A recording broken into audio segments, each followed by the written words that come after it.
Renato Gaúcho apresenta A Força do Amor.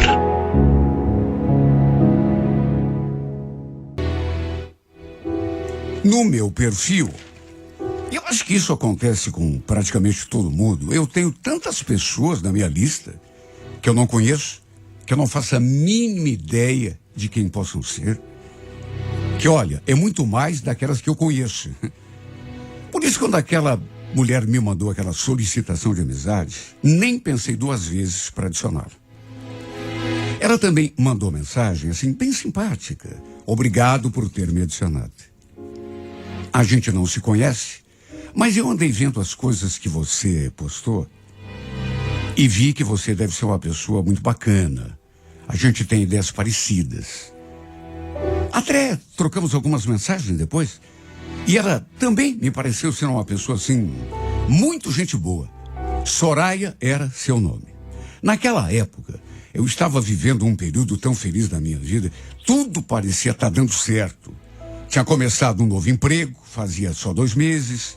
Estava gostando de trabalhar ali naquela firma. Aliás, foi logo depois que eu comecei a trabalhar ali que o destino colocou o Gustavo no meu caminho. Ele trabalhava na empresa que prestava consultoria pra gente. E desde que nos conhecemos, nos demos bem demais. Nossa sintonia foi perfeita. De modo que foi inevitável acabar me encantando. Fomos nos aproximando. E ele foi demonstrando seu interesse por mim até que rolou de sairmos juntos. E no fim, acabamos ficando. Sabe, e foi tudo tão bacana. Gostei da sua conversa, da sua companhia. Na verdade, adorei tudo o que aconteceu entre nós. Em pouco tempo, já tínhamos nos tornado até namorados. Ele fez o pedido e eu, encantada, acabei aceitando. Foi nessa época que eu também fiz amizade com a Soraya. Repito, volta e meia trocávamos mensagens. Ela vivia dizendo que queria me conhecer pessoalmente. Aí ficamos de marcar um almoço. Mas como normalmente eu costumava almoçar com o Gustavo, a gente sempre ia deixando para depois. Até que um dia deu certo. Meu namorado teve de prestar uma consultoria a uma empresa em União da Vitória. E eu acabei tendo esse tempo livre para poder marcar alguma coisa com a minha nova amiga. E olha, pessoalmente ela parecia ser ainda mais bacana. A gente se deu bem demais. Conversamos tanto. A gente riu tanto, sabe? Para ser sincera, nem vi o tempo passar. Durante esse nosso rápido encontro, ela me contou um monte de coisas da sua vida. Estava sozinha, tinha terminado um namoro não fazia muito tempo, aí quis saber de mim, né? Perguntou algumas coisas sobre a minha vida, se eu estava namorando. Quando eu disse que sim, ela quis saber como a gente tinha se conhecido. Aliás, ela perguntou mais coisas sobre o meu namorado e o nosso namoro do que propriamente sobre mim. Só que, confesso, eu nem achei esquisito todo aquele interesse por essa parte da minha vida, porque a gente, quando faz uma amizade, né, quer saber da vida do outro, ou da outra, quando o caso é uma amiga. Quando o Gustavo voltou lá de União, inclusive, eu comentei com ele que tinha conhecido uma amiga nova, que a gente tinha saído para almoçar, mas ele nem deu muita bola. Fez lá um comentário qualquer e ficou por aquilo mesmo. Quer dizer, era para ter ficado, porque dali a alguns dias a gente se encontrou e eu percebi que ele estava meio nervoso, meio agitado. Escuta, de onde que você conhece a tal de Soraya, hein, Letícia? Eu vi que ela tá na tua lista de amigos lá no teu perfil.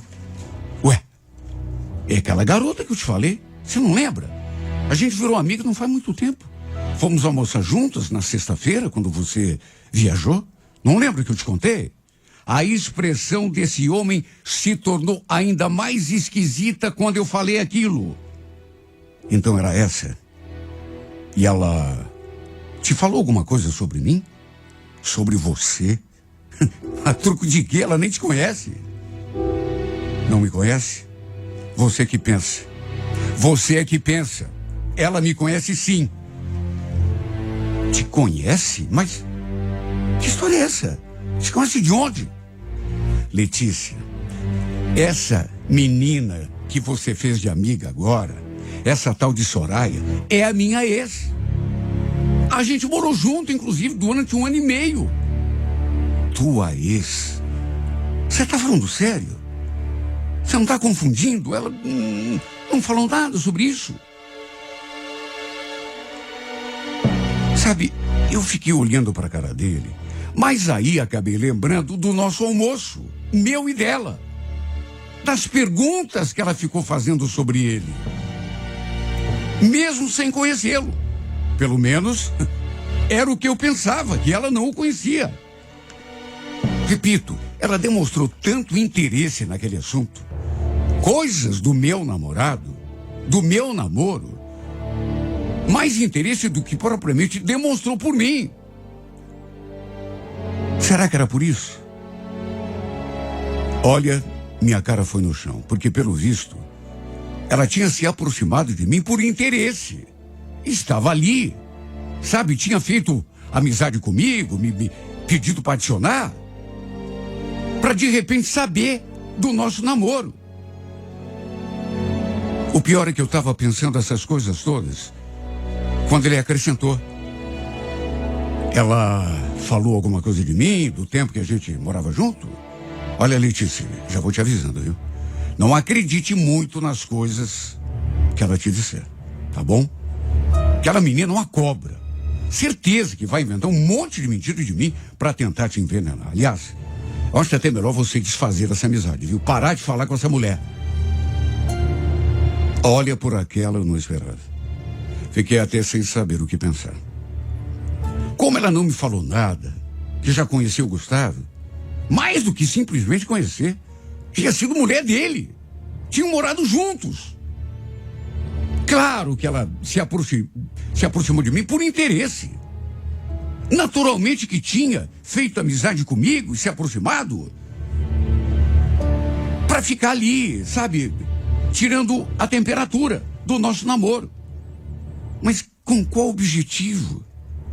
Eu fiquei me perguntando qual o propósito disso. Sabe, porque o que adianta ficar sabendo do que se passa no meu namoro com ele? Ela me disse que tinha terminado um namoro não fazia muito tempo.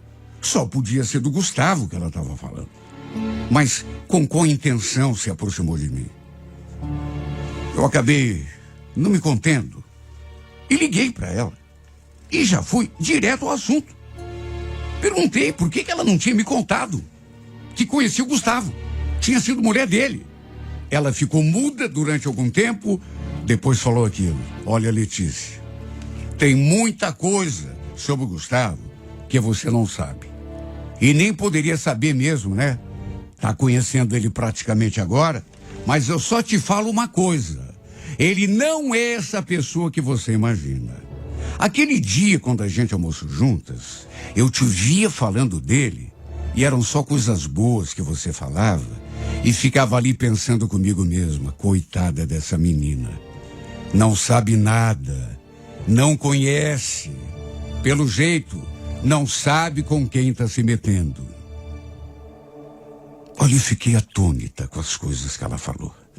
Ela, inclusive, falou que queria marcar um outro encontro entre nós de todas as formas. Porque tinha um monte de coisa para me falar a respeito daquele que eu julgava um santo, mas que era no máximo um santo do pau oco, segundo ela. Eu não quis aceitar, sabe, esse novo encontro. Olha, Soraya, me desculpe, mas eu não vou encontrar você mais uma vez, não, viu? Até porque o Gustavo já me alertou que você inventou um monte de mentiras sobre ele. Não quero saber de nada, né? Até porque é certeza que você tá mal intencionada. Vou te pedir para ficar bem longe da gente, tá bom? Falei aquilo e desliguei. Só que dali a pouco, ela me mandou uma mensagem, e bem longa. Olha, Letícia, eu até entendo que você esteja com o pé atrás comigo, mas acredite, não tô mal intencionada não, viu? Só vou te dar um conselho. Fique esperta com o Gustavo, porque ele é lobo em pele de cordeiro. Sofri demais nas mãos desse homem, se é que você quer saber. No começo, ele me tratava super bem, carinhoso, romântico, mas depois se tornou um doente ciumento, possessivo, controlador. Se você quer saber, até bater em mim ele bateu. Eu li aquilo e já sentia aquela pontada. E o pior é que mais adiante ela ainda acrescentou. Na época em que a gente começou a ficar junto, uma ex-namorada dele apareceu para falar comigo do mesmo jeito que eu estou aparecendo para você agora, tentando me abrir os olhos sobre ele. Mas assim como você, eu também não acreditei nela. Depois acabei pagando o pato. Meu Deus, eu fiquei entre a cruz e a espada. Numa verdadeira encruzilhada. Sabe, fiquei ali, meu Deus, em quem que eu acredito? Será que ela estava querendo me envenenar contra ele? Sabe, mas ele tinha dito para não acreditar nela, porque, segundo ele, a safada era ela. Mas quem sabe, até por ciúme, ela tenha... Sim, porque com certeza não tinha se conformado com o fim do relacionamento deles. E talvez estivesse tentando nos afastar com mentiras. Ela ainda escreveu mais um monte de coisa. Como ele costumava tratá-la, que discutia com ela na frente das amigas, que a proibia de ter certas amizades, não a deixava sozinha para ir a lugar nenhum, implicava com roupa. Segundo ela, tinha sofrido muita violência, não apenas física, mas psicológica nas mãos dele. Eu li todas aquelas coisas e não acreditei. Porque aos meus olhos, aquilo era um absurdo. Não combinava com a imagem do Gustavo que eu tinha. É claro que não combinava. Comigo, ele era o oposto daquilo que ela falava. Se bem que ela disse que no começo com ela, ele também era assim. Que só tinha mudado depois. Porque comigo, meu Deus, ele era um cara doce, sensível, bem-humorado. Por isso, no final, depois de muito pensar, deletei aquela mensagem. E ainda fiz mais. Bloqueei o número daquela menina. A excluí da minha lista. Fiz exatamente o que Gustavo tinha pedido. Porque foi assim que ele falou, né? Que ela ia inventar um monte de mentiras sobre ele, com toda certeza, para fazer a gente brigar. Só que não sei. Achei melhor não comentar nada com ele sobre a conversa. Nem sobre a mensagem que ela me mandou. Mas ele perguntou. E a Soraya, Letícia? Por acaso ela não andou te enchendo a cabeça com nada sobre mim? Nessa hora, eu menti. Não, na verdade, a gente não conversou mais. Eu fiz aquilo que você pediu. Desfiz a nossa amizade e a deletei. Quando eu falei assim, ele sorriu. Você fez muito bem, viu? Aquela menina é uma cobra. Tenho certeza que ela inventou um monte de mentira, sabe? Ela nunca aceitou bem o fim do nosso namoro. Depois daquilo, tratei de seguir com a minha vida. E com o meu namoro. E confesso que até deixei aquele episódio assim, meio de lado. Ela nunca mais me procurou. Nunca mais mandou mensagem. Até porque eu a bloqueei. Mas quando a pessoa quer, ela liga, manda mensagem de outro número. Mas não. Ela nunca mais se aproximou de mim de nenhum modo. E assim a gente foi seguindo com o nosso namoro. Bom, eu da minha parte, acho que não preciso nem dizer, cada dia mais apaixonado. Naquelas alturas, já estávamos falando até de morar junto. Depois que se separou daquela Soraya, ele continuou morando sozinho, inclusive, eu costumava ir dormir com ele no final de semana, lá no apartamento dele. Às vezes, passava o final de semana todo. Nós dois juntos. Até que, dali a algum tempo, já perto de completarmos 6 meses juntos, ele finalmente me convenceu a me mudar, sabe, em definitivo, para o seu apartamento. Na verdade, eu já passava mais tempo ali do que na minha casa. casa da minha mãe. Então resolvi mudar de vez. E no começo foi tudo um sonho. Vivíamos uma verdadeira lua de mel. Até que aos poucos eu comecei a notar certas mudanças no seu jeito. Teve um domingo, por exemplo, que eu até me assustei. Falei que ia dar um beijo na minha mãe, ia passar a tarde lá com ela e fui me arrumar. Só que depois que eu saí do quarto, eu o encontrei de cara amarrada na sala. Ele ficou olhando para mim, assim, me medindo. Depois falou aquilo. Você vai assim lá para casa da tua mãe? Vai pegar ônibus aí com essa sainha curta? Sainha curta? Mas amor, não é curta. Tá quase no joelho. É curta sim. Você quer o quê? Que os caras fiquem olhando para você? Mexendo com você no ônibus? Troca de roupa, vai. Juro. Fazia muito tempo que eu não lembrava daquela tal de Soraya. Mas foi imediatamente quem me veio na cabeça quando ele me falou aquelas coisas sobre a minha roupa. Sabe, mas foi assim, instantâneo. Eu estranhei o jeito dele, porque era a primeira vez que ele agia daquele modo. Ele nunca tinha reclamado das minhas roupas. Aliás, nunca tinha reclamado de nada. Tinha feito, assim, um ou outro comentário, mas não daquele jeito. E também nunca tinha me pedido para trocar de roupa. Quer dizer, nesse caso, nem foi um pedido, foi praticamente uma ordem. Estranhei o jeito dele, mas até para evitar desentendimento, voltei ao quarto e botei uma calça comprida. Só que mesmo assim ele ficou ali amuado. O fato é que ele foi mudando aos poucos comigo, demonstrando cada vez mais ser uma pessoa não exatamente igual àquela que eu tinha conhecido. Tanto que tinha horas que eu lembrava daquela Soraya e me perguntava em pensamento: será, meu Deus? Mas logo tratava de tirar aquilo da cabeça, sabe, achando que eu estivesse ficando paranoica, exagerando. Só que um dia eu comecei a mexer ali no meu celular e ele fez uma coisa que também nunca tinha feito. Se aproximou e olhou assim pro aparelho e perguntou com quem que eu estava falando. No outro dia, até pegou o celular da minha mão assim, de um jeito grosseiro.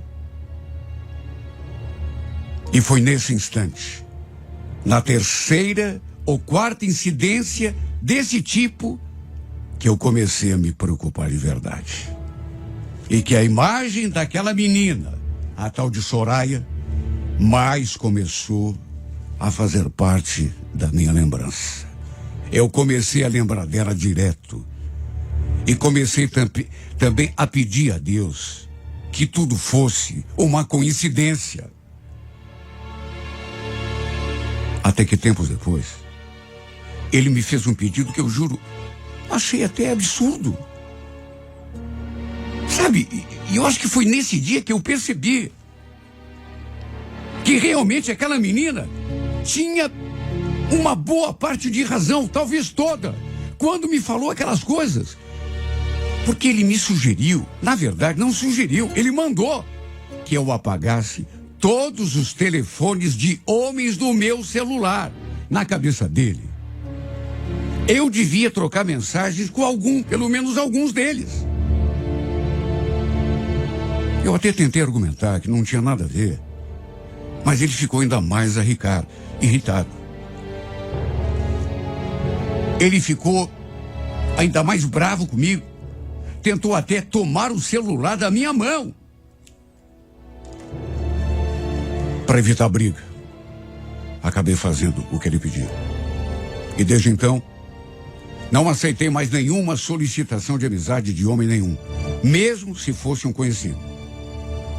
Meus amigos não entenderam muito bem a minha atitude, porque eu meio que me afastei de todo mundo. E foi desse modo, aos poucos, de maneira bem gradativa, que o Gustavo foi mostrando um lado dele que eu sinceramente não conhecia. Mas que aquela menina, a tal de Soraya, parecia conhecer muito bem, tanto que tinha me alertado. Porque foi inevitável eu lembrar do que me disse aquela menina, da mensagem que ela tinha me mandado, a última, aliás, dizendo que com ela, ele também tinha sido bonzinho no começo e que depois tinha mudado. Um dia, minha prima apareceu ali em casa e me convidou para ir ao shopping com ela. E acredite quem quiser, ele não deixou. Fechou a cara e falou que eu não ia. Não fazia sentido eu ficar saindo para bater perna no shopping como se fosse uma mulher solteira. Ele ficou revoltado. A prima ficou até meio assustada. E depois que ela saiu, ele ficou ainda mais bravo comigo e se exaltou de um modo que eu juro, pensei até que fosse me bater. Nem de longe parecia aquele Gustavo que eu tinha conhecido, porque eu tinha inclusive me apaixonado. E o fato é que tudo isso foi clareando a minha cabeça. Porque, repito, não teve como não ficar lembrando o tempo todo da Soraya, a ex-mulher dele, ou namorada, sei lá, das coisas que ela tinha dito. E que até então, por estar apaixonada, eu não levava em conta. Não estava conseguindo enxergar. Porque diante dos meus olhos tinha acontecido o que ela falou que tinha acontecido com ela. Esse homem tinha se transformado numa outra pessoa. Do jeito que ela tinha alertado que também tinha acontecido com ela e talvez até com outras. No começo, ele era romântico, doce, carinhoso. Aí de repente começou a ter aqueles acessos de ciúme, sabe, a se tornar possessivo, a controlar até o modo como eu me vestia.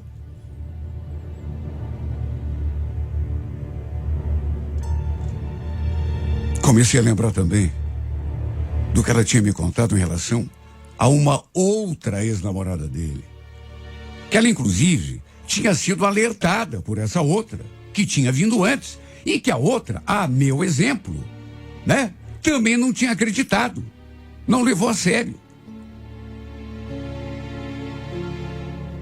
Agora parecia que o mesmo estava acontecendo comigo. Olha, eu fiquei tão desesperada quando constatei tudo isso. Porque o fato é que quanto mais o tempo passava, mais estranho ele ficava. Mais o seu comportamento comigo se transformava, e para pior, ele nunca tinha levantado um dedo para mim. Pelo menos isso, né? Mas só eu sei a tortura psicológica a que fui submetida. Quando ele gritava comigo, por exemplo, eu sempre fui muito sensível. Eu já começava a chorar. Só que não tinha forças para mudar a situação. Como pode, meu Deus, uma pessoa mudar tanto? É que já deve fazer parte do gênio dele, né? Do seu modo de agir. Primeiro, é o que parece, ele conquista a mulher, deixa a mulher apaixonada, depois arranca a máscara e se mostra exatamente do jeito que é. Não tem pessoa com um transtorno bipolar, pois no caso dele, ele tinha duas personalidades que usava de acordo com a sua conveniência. Olha, eu até sei o que deveria fazer, mas repito, eu estou me sentindo tão sem forças para tomar uma decisão e fazer aquilo que eu sei que é necessário. E tenho também uma esperança, quase morrendo, é verdade, mas que, de repente, sei lá, por mágica, tudo volte ao normal. Por que você teve de mudar tanto assim, Gustavo? Cadê aquele homem gentil, carinhoso, que me cobria de atenção, de carinho? Agora você só sabe fechar a cara, gritar comigo. Tudo tem que ser do jeito que você quer, na hora que você quer. Será que você não tem medo de me perder? Só porque me tem nas suas mãos, você acha que vai conseguir me prender do seu lado o resto da vida? Olha, eu te amo e você sabe disso, mas não sei até quando que eu vou aguentar. Saiba que me tratando desse modo, não vai ter como. Eu não decidi ficar com você para sofrer, para ser maltratada. O amor é uma via de mão dupla. E chega uma hora que a gente cansa de só dar e não receber nada. Sabe, pensa nisso com carinho. Já te pedi, mas você não muda. Mas pelo amor de Deus, eu te peço mais uma vez, pense nisso. Eu não queria o nosso fim. Só que do jeito que as coisas andam, não sei até quando que eu vou conseguir suportar. O nosso amor que nasceu e ficou tão grande assim, da noite para o dia. É uma planta que precisa de cuidado. Do contrário, ela murcha, morre. Mude, por favor. Volte a ser aquele Gustavo por quem me apaixonei. Antes que seja tarde, Gustavo. Porque é assim que o meu coração está ficando. Com teu comportamento, com o jeito como você anda me tratando. É assim que meu coração está ficando. Dia a dia, murcho, seco. Já praticamente quase sem vida.